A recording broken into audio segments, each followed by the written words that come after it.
Salut à vous et merci de nous retrouver dans le cadre de cette nouvelle édition de votre programme Oasis. Nous bénissons le Seigneur qui nous donne l'opportunité de partager encore avec vous en cette autre édition. Nous bénissons également le nom de l'Éternel pour les multiples témoignages et questions également que nous recevons de votre part, chers téléspectateurs. Je suis également heureux d'accueillir en ce jour le pasteur Michel, à qui je dis salut et bienvenue, pasteur. Salut, pasteur Eric. Le plaisir est partagé d'être sur ce plateau. Nous sommes là une fois de plus pour aborder une autre préoccupation, certainement apporter des éclairages à de nombreux téléspectateurs, mais aussi internautes. Nous allons aujourd'hui aborder un sujet qui est d'actualité, puisqu'on parlera de la peur, de l'impact de nos multiples peurs, car quand on parle de peur, en fait, on en a plusieurs. On a l'occasion justement d'aborder cette question aujourd'hui. Aujourd'hui également, nous sommes dans un contexte sanitaire qui suscite beaucoup de peur. Comment justement réagir face à ces multiples peurs? C'est le sujet au cœur de notre réflexion avec vous, pasteur. C'est un sujet très important et déterminant parce que les choses qui nous arrivent sont étroitement liées à nos émotions, sont étroitement liées à nos pensées. Oui. La Bible dit que l'homme est le résultat des pensées qu'il entretient. Et si les pensées qu'il entretient sont des pensées de peur, il y a de fortes chances que ces circonstances subissent les effets de cette peur-là. Donc, il est très important pour chaque homme, principalement chaque chrétien, de savoir gérer les peurs de sa vie. Alors, j'ai envie de vous poser cette question, pasteur Michel. Est-il normal pour un chrétien, ou alors est-ce qu'un chrétien devrait avoir peur? Il est normal pour tout homme d'avoir peur. Ce qu'il faut savoir, c'est que la peur est une émotion qui, en général, informe d'un danger, ou c'est une émotion qui vient en pressentiment d'un danger. Donc, c'est une émotion que Dieu a mise en l'homme pour lui communiquer une information. Et ça, c'est très important de le savoir. Donc, c'est une émotion normale et naturelle, mais ce dont nous allons parler aujourd'hui, c'est est-ce que nous devons nous laisser contrôler par cette émotion? Ça nous indique la présence d'un danger ou la probabilité d'un danger, afin que nous disposions à combattre le danger ou à éviter le danger. Donc, c'est normal qu'il y ait ce sentiment de peur, mais ce qui n'est pas normal, c'est le fait d'être contrôlé par la peur et de prendre des décisions sur la base de la peur. Alors, lorsque je vous écoute, pasteur, en fait, ce que je retiens déjà dans l'entrée de jeu, c'est pas le sentiment en fait qui cause problème, mais c'est l'attitude que nous adoptons au milieu, ou alors la façon dont nous gérons justement la peur. Effectivement, face à un certain nombre de circonstances. Comme je dis, c'est une information, d'accord? Mais comment est-ce qu'on gère l'information? Donc, c'est à ce niveau que la peur peut être dommageable si nous laissons cette information nous détruire, dominer sur nous, nous endommager. Ce qu'il faut dire, c'est que lorsque on reçoit cette information et qu'on laisse l'information nous dicter la suite des événements, la peur là passe d'un simple sentiment à un esprit. Et la Bible parle effectivement d'un esprit de peur. Lorsqu'on lit dans 2 Timothée chapitre 1, verset 7, la Bible dit que Dieu ne nous a pas donné un esprit de crainte, mais de force, d'amour et de sagesse. Donc c'est une émotion qui peut ouvrir la porte à un esprit lorsqu'elle est mal gérée. Une émotion qui peut, et je crois qu'on aura l'occasion d'en parler parce qu'on abordera la question des phobies, qui justement constitue un petit peu la phase, ou je dirais un petit peu l'étape de ces influences de la peur dans nos vies qui deviennent un petit peu compliquées. Un chrétien peut avoir peur parce que c'est une émotion normale. Lorsqu'on est confronté à un certain nombre de circonstances, pasteur Michel, aujourd'hui on a beaucoup de circonstances dans la vie qui nous effraient. On a des situations économiques qui créent beaucoup de peur. On a et toutes les informations pandémies tout autour et de tout ce qu'on a, comme vous l'avez dit, autour de cette circonstance. Effectivement. Comment gérer ce flot d'informations, pasteur?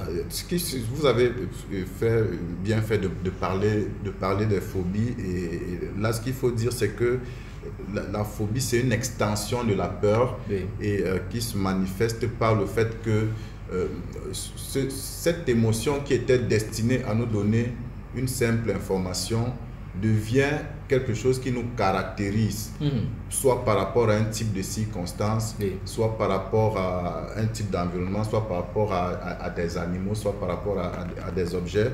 Lorsqu'on développe une appréhension permanente par rapport à une catégorie de choses, d'animaux, et là ça devient une phobie et on commence à être contrôlé dans nos actions et dans nos réactions par rapport à ces choses-là. Donc, le chrétien, comment est-ce qu'il doit gérer ce flot d'informations?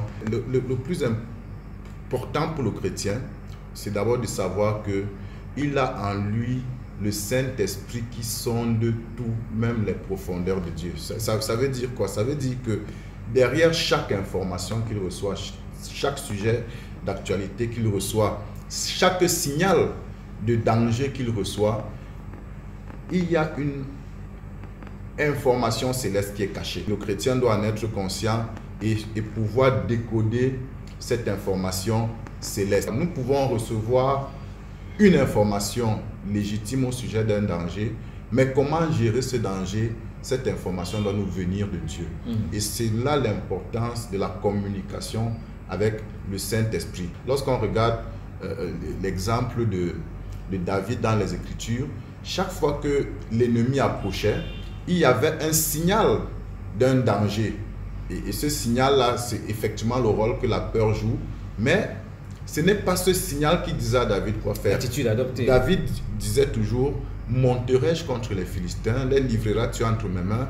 Il posait toujours la question à Dieu sur la gestion de ce danger. Et c'est un réflexe que le chrétien doit développer. Mais globalement, ce qu'il faut savoir, c'est que ces peurs nous donnent une information et nous avons le devoir de rechercher d'auprès de Dieu la gestion à faire de cette information-là, à l'exemple de David, comme je le disais. Et on peut le lire dans le livre de 1 Samuel, dans son chapitre 30, je parle du chapitre 8, où on parle justement de David. Face à cette circonstance où il a été attaqué, son peuple emporté, et il a pleuré, il nous dit la parole de Dieu. C'est un exemple, effectivement. Le peuple menaçait de le lapider. David à Tsiklag, c'est un passage qui m'a toujours énormément parlé parce que c'est un passage riche d'enseignements. Effectivement, comme vous êtes en train de dire, on a brûlé Tsiklag, on a pris les femmes, les enfants et tous les biens, et les hommes qui étaient autour de lui, qui étaient supposés le comprendre, l'encourager, le soutenir, se sont plutôt tournés contre lui, parlaient de lapider, et c'est souvent ça le désarroi du leader, la solitude du leader dans les situations difficiles. Mais la Bible dit que David s'est fortifié lui-même en se tournant vers l'Éternel. Donc c'est un bel exemple de comment gérer ces circonstances d'angoisse, ces circonstances de peur. Vous vous trouvez angoissé, pris dans un sentiment d'inquiétude, je ne sais pour quelles circonstances que la vie vous impose, ou alors face à une épreuve, un danger, nous vous invitons tout simplement à, premièrement, vous rapprocher de l'Éternel afin de savoir quelle attitude adopter et surtout savoir également la solution à apporter à cette circonstance. Nous allons nous retrouver dans quelques instants, mais avant cela, nous allons prendre le plaisir d'écouter encore ce soir la chorale d'Integrity for All qui va, au travers de ce chant, certainement nous redonner courage afin que nous puissions remporter la victoire avec le Seigneur. Nous nous retrouvons dans quelques instants.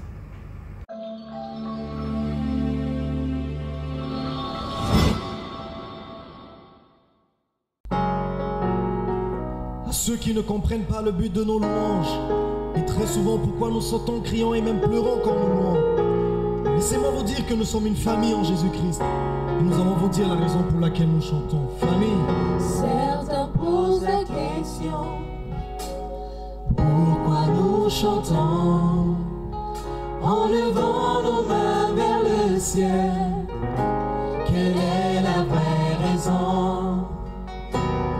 D'autres s'étonnaient de nous voir chanter, chanter, crier et pleurer, même quand tout semble bien. On chante parce que On chante parce qu'on est heureux. On chante parce que, on chante parce qu'on est libre.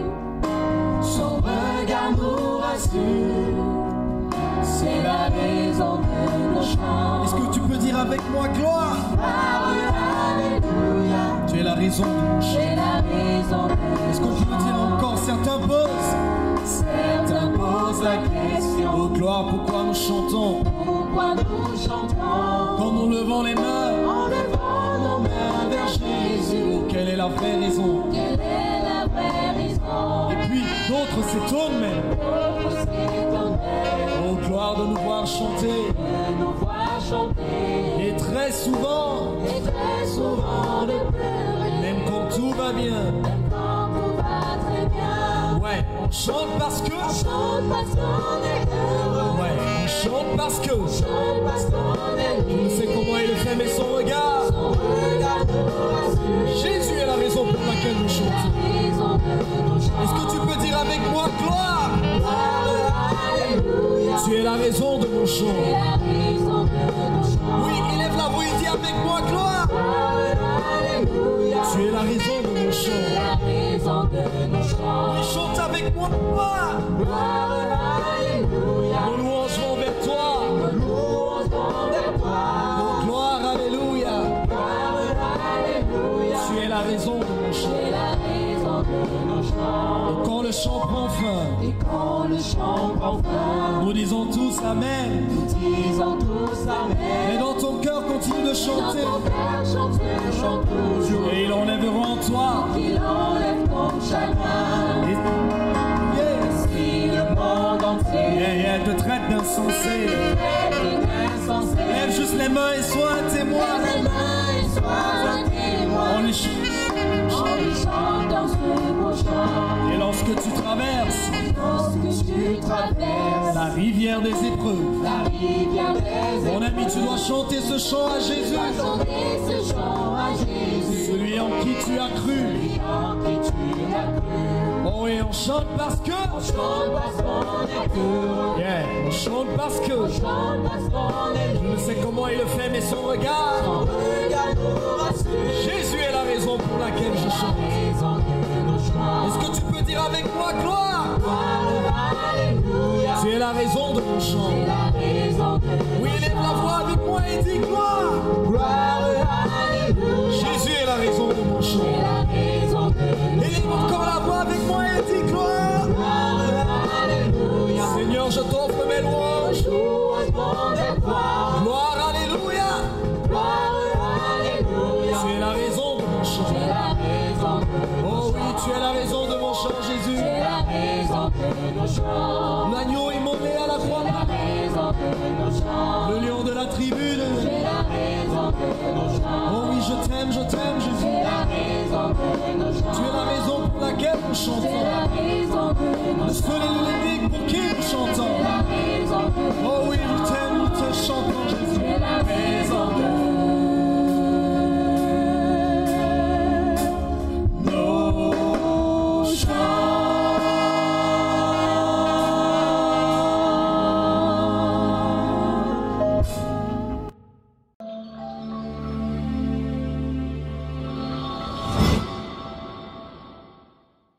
Nous sommes de retour et je rappelle, c'est votre programme Oasis qui se poursuit aujourd'hui. Nous parlons de l'impact de nos peurs et surtout comment gérer les peurs auxquelles nous faisons face. Et nous l'avons dit, avoir peur est tout à fait naturel, mais sombrer dans la phobie, à ce moment-là, ça devient inquiétant. Et on aura justement l'occasion, le temps aidant, d'aborder la question des phobies, comment affronter toutes ces peurs qui deviennent parfois une sorte de maladie, comment les gérer.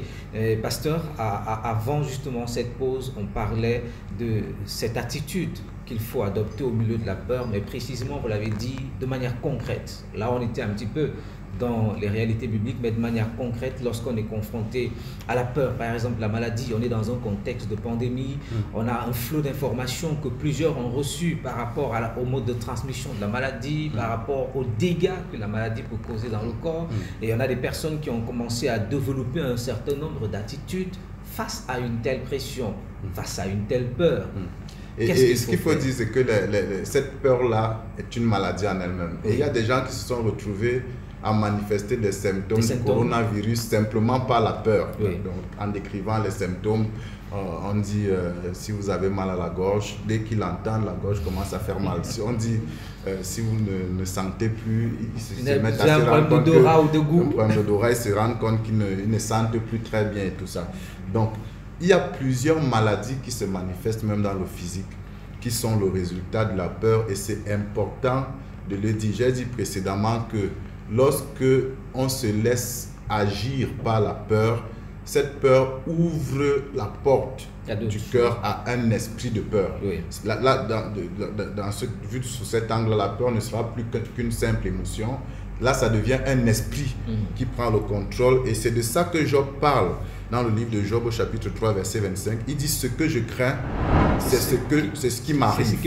Ce que je redoute, c'est ce qui m'atteint. Lorsque vous ouvrez la porte à un esprit de peur, à un esprit de crainte, de panique, oui, ça prend le contrôle de vos circonstances pour rendre effectif ce dont vous avez peur, ce qui fait l'objet de votre panique. Et c'est vraiment très très important de le dire. Quand vous regardez le cas des enfants d'Israël qui sont arrivés devant les fils d'Anak, la Bible dit qu'ils ont eu peur des fils d'Anak, ils se sont construits eux-mêmes comme des sauterelles aux yeux des fils d'Anak. Qu'est-ce que Dieu a dit? Je vous ferai selon ce que je vous ai entendu dire à mes oreilles. Donc leur peur a déclenché une expérience qui n'était pas les desseins de Dieu pour eux, mais Dieu a dit: puisque vous avez cédé à cet esprit de peur, eh bien vous allez souffrir les conséquences. J'ai envie de poser cette question, pasteur. Est-ce que justement sur la base de la peur, on peut se retrouver en train d'être, je dirais pas écarté, mais dévié justement du projet de Dieu pour nous? On peut se retrouver on peut se retrouver loin des projets de Dieu pour nous à cause de la peur, parce que la peur, c'est l'opposé de la foi. Je vais revenir sur votre question, je ne l'ai pas oublié, sur comment pratiquement gérer ces peurs, mais j'ai d'abord voulu faire une parenthèse pour parler des dangers de la peur. La peur, c'est l'opposé de la foi. Et de même qu'il y a un esprit de peur, il y a aussi un esprit de foi. La Bible dit dans le livre de 2 Corinthiens, chapitre 4, verset 13, que nous avons le même esprit de foi par lequel nous disons: j'ai cru, c'est pourquoi j'ai parlé. Nous aussi nous croyons, c'est pour ça que nous parlons. Vous savez que c'est par l'esprit de foi que les desseins de Dieu dans la vie d'un chrétien sont accomplis.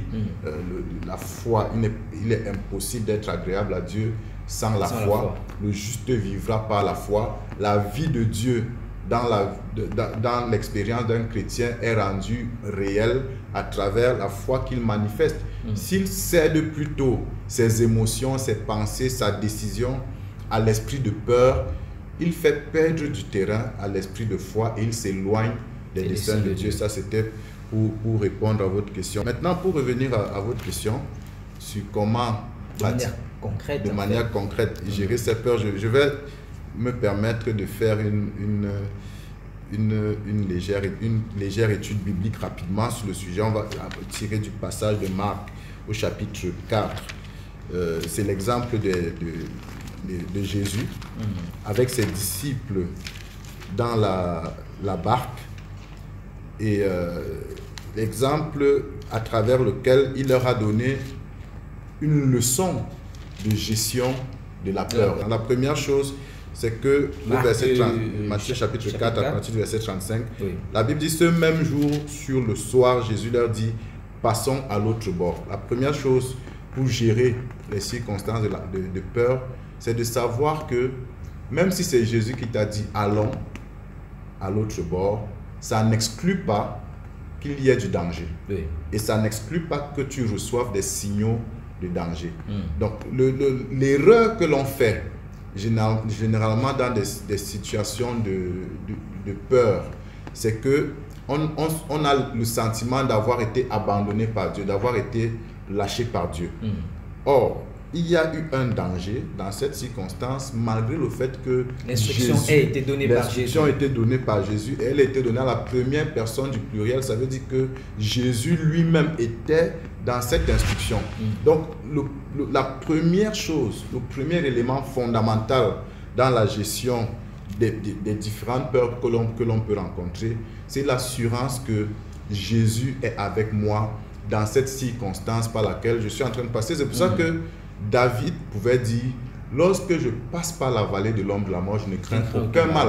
Pourquoi? Parce qu'il est avec moi, sa houlette et son bâton me rassurent. Donc cette assurance que Dieu était avec lui, quelles que soient les circonstances qu'il traversait, quels que soient les dangers auxquels il faisait face, c'était déjà une première étape dans la victoire contre la peur.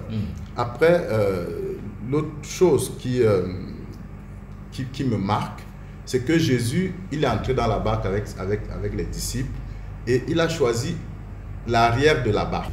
C'est très parlant. Ça veut dire que il savait qu'il y avait quelqu'un qui était le conducteur de sa vie. Il savait qu'il y avait quelqu'un qui était le pilote, qui était au cockpit, qui était aux commandes de sa vie. Oui. Donc, il pouvait s'installer à l'arrière avec l'assurance que celui qui est aux commandes de sa vie ne sommeille ni ne dort. Dieu a fait la promesse à ses enfants, à travers les enfants d'Israël. Il dit, celui qui garde Israël ne sommeille ni ne dort. Et il est important que chaque chrétien soit dans cette position. Et Jésus a enseigné à ses disciples, restez à la poupe. La poupe, c'est l'arrière, l'arrière de l'embarcation. C'est le lieu de la confiance en Dieu. Oui. C'est le lieu de l'assurance que je sers le Dieu qui tient ma vie dans ses mains, le Dieu qui est fidèle, le Dieu qui m'aime d'un amour infini, qui ne m'abandonnera jamais. Donc ça, c'est le deuxième élément pratique dans la gestion des peurs. Le troisième élément, c'est que Jésus, avant d'entrer dans l'embarcation, il avait prévu une poupe. Donc il avait prévu un coussin. Oui. Et quand il s'est retiré à la poupe, il a pris son coussin et il a posé la tête sur le coussin. La tête est en général le reflet ou la représentation de l'intelligence, la représentation de la pensée. Et Jésus avait prévu un coussin pour reposer sa tête, son intelligence, son système de réflexion. Et moi, mon analyse, c'est que ce coussin n'était rien d'autre que la parole de Dieu. Ce coussin n'était rien d'autre que les promesses de Dieu.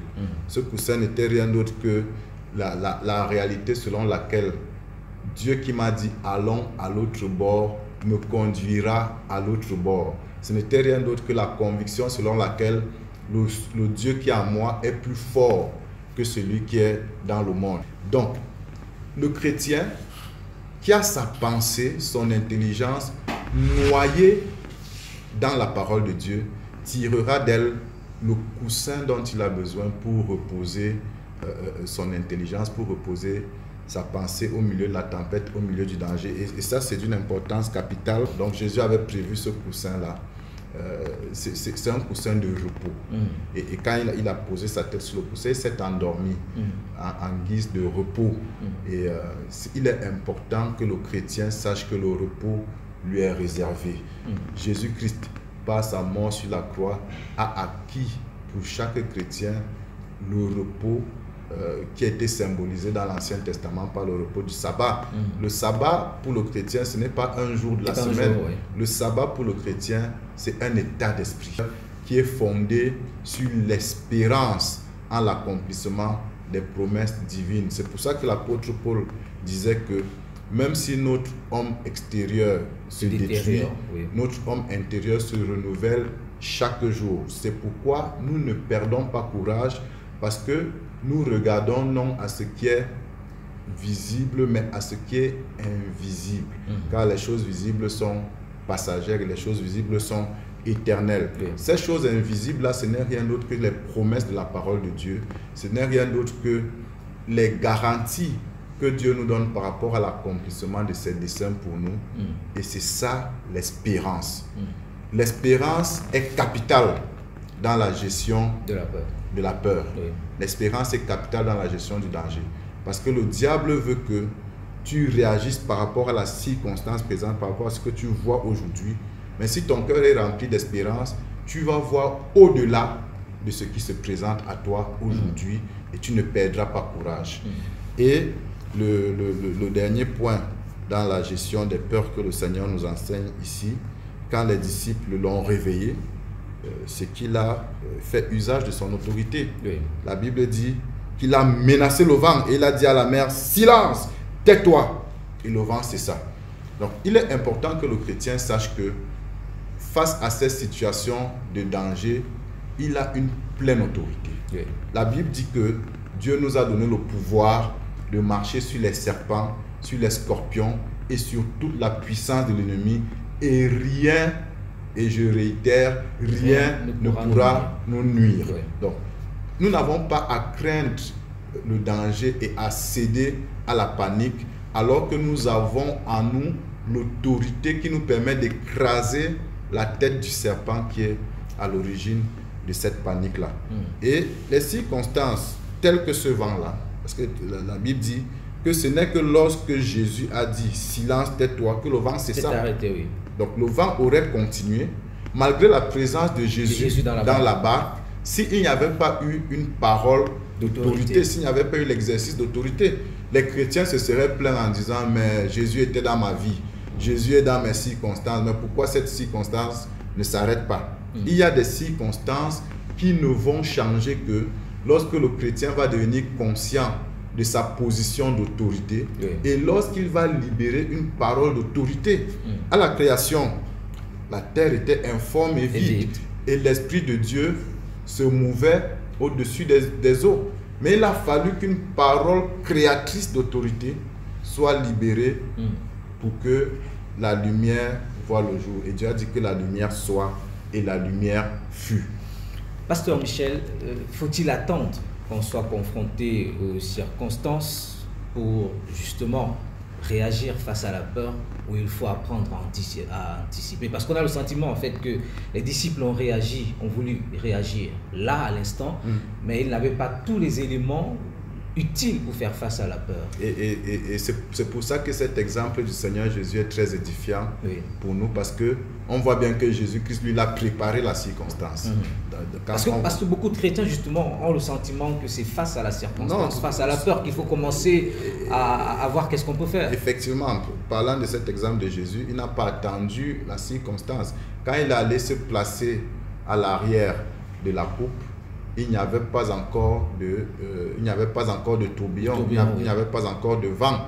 Donc, il a anticipé sur la circonstance. Et le fait d'avoir une pleine confiance en Dieu, le fait de le croire, le fait de savoir qu'il nous aime, qu'il ne nous abandonnera pas, qu'il ne nous délaissera pas, ça ne doit pas arriver uniquement face au danger. C'est quelque chose qui doit être présent en permanence dans nos vies. Le fait d'avoir un coussin, d'être enraciné dans les promesses divines, avoir foi en lui, et de croire ces promesses-là, ce n'est pas une situation qui doit se produire uniquement face au danger. C'est quelque chose qui doit caractériser la vie du chrétien.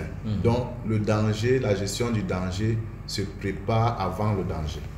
C'est pas justement au jour de l'épreuve ou bien au jour de la douleur que vous allez commencer à réfléchir sur quelle attitude adopter.